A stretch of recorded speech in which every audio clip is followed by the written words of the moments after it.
Baik, Assalamualaikum warahmatullahi wabarakatuh. Selamat Waalaikumsalam. siang, Ibu dan rekan-rekan semua.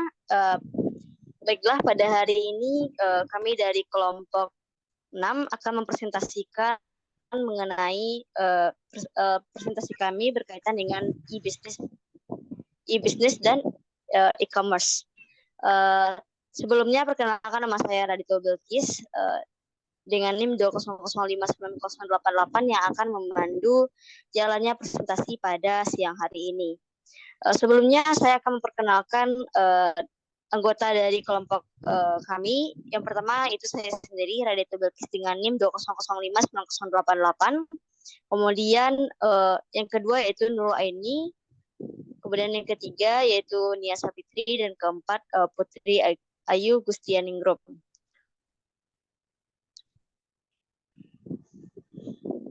Baiklah, kita langsung saja masuk pada materi pertama berkaitan dengan e-business.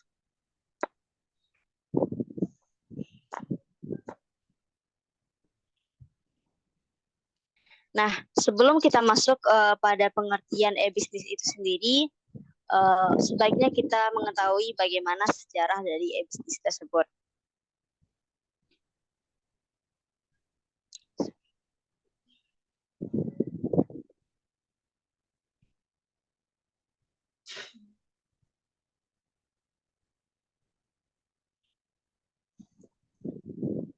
Nah, e-business atau electronic business itu sendiri merupakan kegiatan bisnis yang dilakukan secara otomatis dan semi-otomatis dengan menggunakan sistem informasi komputer. Nah, istilah e-business ini sendiri pertama kali diperkenalkan oleh Lou Gerstner, seorang CEO perusahaan IBM yang sekarang merupakan bentuk kegiatan bisnis yang dilakukan dengan menggunakan teknologi internet. Nah, e-business ini memungkinkan suatu perusahaan untuk berhubungan dengan sistem pemrosesan data internal dan eksternal perusahaan secara lebih efisien dan juga fleksibel. Nah, e-business ini juga banyak dipakai untuk berhubungan dengan supplier dan juga mitra bisnis perusahaan serta memenuhi permintaan dan melayani kepuasan pelanggan secara lebih baik.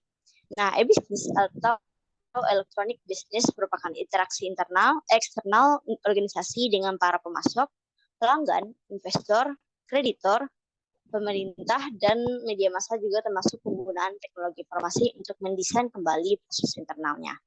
Nah, secara lebih singkat, kita mengetahui e-business itu sendiri merupakan pelaksanaan dan pengelolaan proses bisnis utama seperti perancangan produk, pengelolaan pasokan bahan baku, manufaktur, penjualan, pemenuhan pesanan, dan penyediaan servis melalui penggunaan teknologi komunikasi komputer dan data yang terkomputerisasi. Nah, bedanya e-commerce sendiri dengan e-commerce merupakan bagian dari e-business, di mana merupakan segala bentuk transaksi perdagangan barang atau jasa dengan menggunakan media elektronik atau internet. Nah, materi selanjutnya akan dijelaskan oleh Nia. Kepada Nia, disilahkan. Baik, terima kasih moderator. Baiklah, di sini saya akan menjelaskan materi mengenai e-commerce. E-commerce sendiri adalah perdagangan elektronik sebagai penggunaan jaringan komunikasi dan komputer untuk melaksanakan proses bisnis, di mana transaksi e-commerce tidak hanya meliputi transaksi bisnis yang melintasi batas-batas perusahaan, seperti dengan pelanggan dan pemasok saja, namun juga mencakup transaksi yang terjadi di dalam batas perusahaan. Nah, menurut Turban, tahun 2006 mendefinisikan e-commerce sebagai proses yang meliputi menjual, membeli, perpindahan atau pertukaran produk, jasa, dan atau informasi melalui jaringan komputer termasuk internet. Nah, dari dua pengertian tersebut dapat kita simpulkan bahwa e-commerce memiliki konsep yang lebih luas, tidak hanya sekedar kegiatan menjual atau membeli barang melalui jaringan komputer, melainkan juga meliputi semua aktivitas yang dilakukan oleh bisnis, seperti melayani pelanggan, berkolaborasi dengan partner bisnis, melaksanakan pembelajaran elektronik, dan melaksanakan transaksi elektronik di dalam organisasi. Nah, konsep e-commerce yang lebih luas ini seringkali disebut dengan e-business seperti yang telah dijelaskan sebelumnya. Nah, selanjutnya ada bentuk-bentuk organisasi e-commerce, di mana ada 3 macam bentuk organisasi. Yang pertama yaitu brick and mortar organization, di mana merupakan bentuk organisasi tradisional yang menjalankan perdagangan secara fisik, menjual barang-barang fisik, dan dengan perantara atau distributor fisik. Nah, bentuk yang kedua yaitu virtual atau pure play organization, di mana bentuk organisasi yang melaksanakan seluruh aktivitasnya secara virtual atau online. Nah, yang terakhir yaitu click and mortar organization atau juga disebut dengan click and brick organisasi, yaitu merupakan bentuk organisasi yang melaksanakan aktivitas perdagangan elektronik sebagian dengan cara virtual atau online, namun aktivitas bisnis utamanya tetap dilakukan secara fisik atau secara tradisional. Nah, model-model e-commerce itu ada 3. Yang pertama business to consumer, yang kedua business to business, dan yang ketiga yaitu consumer to customer. Yang pertama yaitu business to consumer, di mana merupakan bentuk e-commerce yang melibatkan transaksi antara bisnis atau perusahaan dengan konsumennya. Pada model ini, perusahaan menyediakan produk-produk retail dan jasa untuk konsumen individu.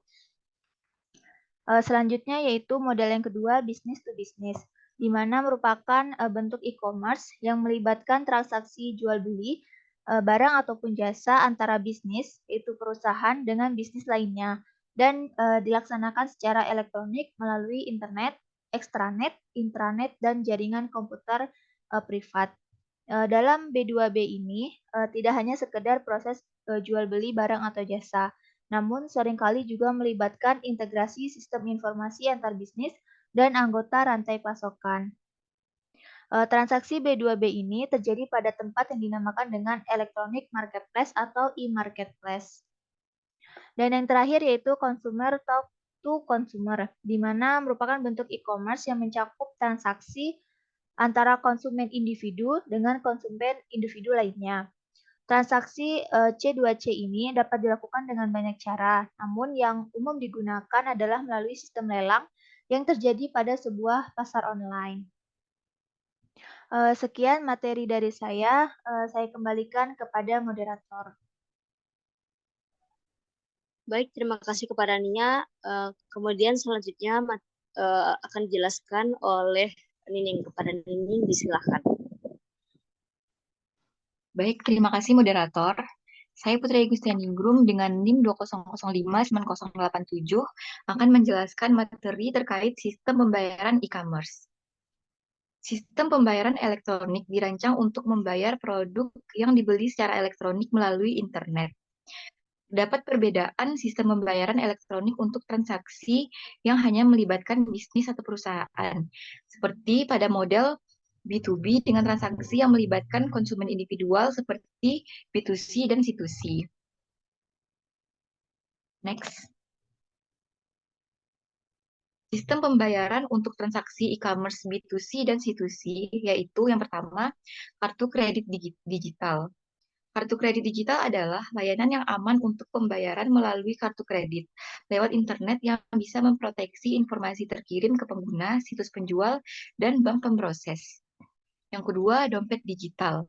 Dompet digital adalah perangkat lunak yang menyimpan informasi kartu kredit dan informasi lainnya untuk memfasilitasi pembayaran barang-barang melalui web. Yang ketiga, sistem pembayaran digital akumulasi pembelian, yaitu akumulasi pembelian micropayment sebagai debit tagihan yang harus dibayar secara periodik menggunakan kartu kredit atau tagihan teleponnya. Yang keempat, sistem pembayaran nilai tersimpan adalah memungkinkan konsumen untuk membuat pembayaran instan kepada penjual berdasarkan nilai yang tersimpan dalam akun digital. Next. Yang kelima, tunai digital.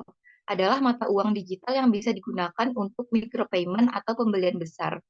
Yang keenam, sistem pembayaran peer-to-peer. Adalah mengirimkan uang menggunakan web kepada individu atau penjual yang belum bisa menerima pembayaran melalui kartu kredit. Yang ketujuh, cek melalui cek digital, yaitu cek elektronik dengan tanda tangan digital.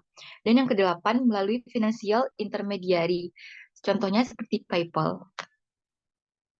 Next.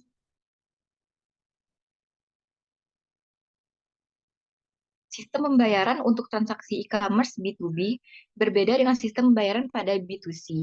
Bisnis to bisnis membutuhkan integrasi sistem di antara pelaku bisnis yang terlibat, termasuk dalam hal pembayaran. Sistem pembayaran yang umum digunakan adalah Financial AD atau Electronic Data Interchange.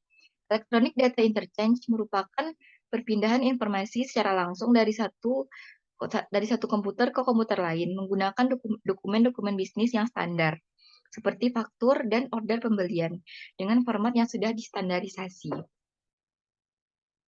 Sekian dari saya, selanjutnya dikembalikan kepada moderator. Baik, terima kasih kepada Nining. Materi selanjutnya berkaitan dengan tantangan manajemen dan peluang akan disampaikan oleh Nurul. Pada Nurul, disilahkan. Baik, sebelumnya terima kasih kepada moderator. Saya Nurul Aini dengan NIM 2005985 akan mencoba menjelaskan mengenai tantangan dan peluang pada e-commerce.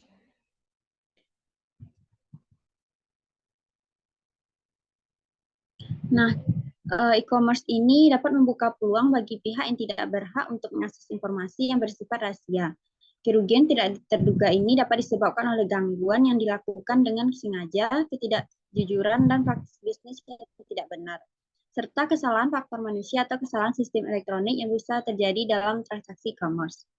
Beberapa kendala dalam transaksi e-commerce ini diantaranya yang pertama yaitu model-model yang belum terbuktikan. Nah, banyak perusahaan yang menjalankan bisnis.com mengalami kegagalan. Model bisnis ini dibangun di internet tidak menjamin kesuksesan suatu perusahaan. Karena meskipun perusahaan tidak perlu membayar gaji karyawan ataupun menyewa toko, tetapi perusahaan kadang harus mengeluarkan biaya pemeliharaan website yang mahal. Yang kedua yaitu persyaratan perubahan bisnis. Model bisnis e-commerce ini membutuhkan keselarasan di antara semua divisi perusahaan dan kesiapan semua anggota organisasi untuk menjalankan proses bisnis yang baru. Yang ketiga yaitu adanya konflik saluran. Pemasaran online bisa menciptakan konflik dengan saluran tradisional perusahaan, khususnya untuk produk-produk yang membutuhkan perantara atau distributor fisik untuk mencakup pembeli. Yang keempat yaitu permasalahan yang berkaitan dengan hukum. Nah, hukum yang mengatur transaksi elektronik belum sepenuhnya dapat menjamin keamanan dan hak dari individu-individu yang melakukan transaksi. Penegak hukum masih kesulitan dalam menindak pelaku kejahatan virtual karena lingkungan hukum dan perundangan untuk perdagangan elektronik ini belum secara penuh ditetapkan. Yang kelima yaitu kepercayaan, keamanan, dan privasi. Nah, bisnis e-commerce ini akan berkembang dengan cepat apabila terjalinnya kepercayaan di antara individu-individu bisnis online. Yang terakhir yaitu kurangnya dukungan dan manajemen puncak. Dari manajemen puncak. Next, Nia.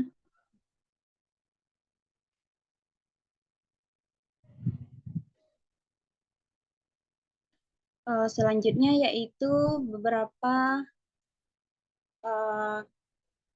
peluang ataupun faktor-faktor keberhasilan suatu e-commerce. Yang pertama yaitu validitas.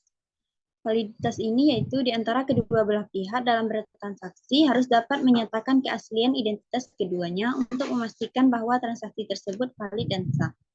Yang kedua yaitu adanya integritas. Yaitu kedua belah pihak harus yakin bahwa informasi yang dipertukarkan akurat dan tidak dapat diubah selama proses transaksi. Yang kelima yaitu bersifat transaksi, di mana harus adanya jaminan kerahasiaan transaksi bisnis dan informasi, apapun yang dipertukarkan harus tersimpan dengan baik. Di samping itu, keberhasilan e-commerce juga dapat ditentukan oleh beberapa hal. Yang pertama yaitu pilihan dan nilai. Pilihan terhadap produk yang menarik, harga yang bersaing, dan jumlah kepuasan dan dukungan pelanggan setelah penjualan. Yang kedua yaitu kinerja dan pelayanan, di mana navigasi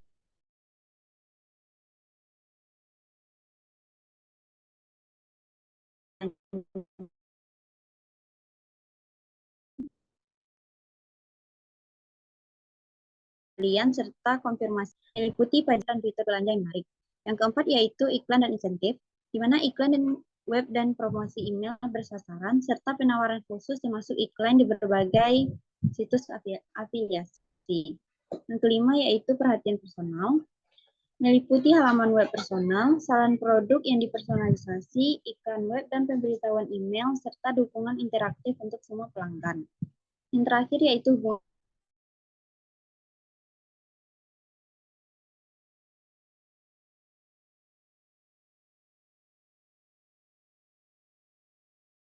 meliputi komunitas terkait. Mungkin sekian yang dapat saya sampaikan, dikembalikan kepada moderator. Baik, terima kasih kepada Nurul. Demikian tadi presentasi kelompok dari kami. Saya Radiatul Bilqis selaku moderator. Mohon maaf atas kesalahan yang saya perbuat. Terima kasih. Wassalamualaikum warahmatullahi wabarakatuh. Waalaikumsalam warahmatullahi wabarakatuh.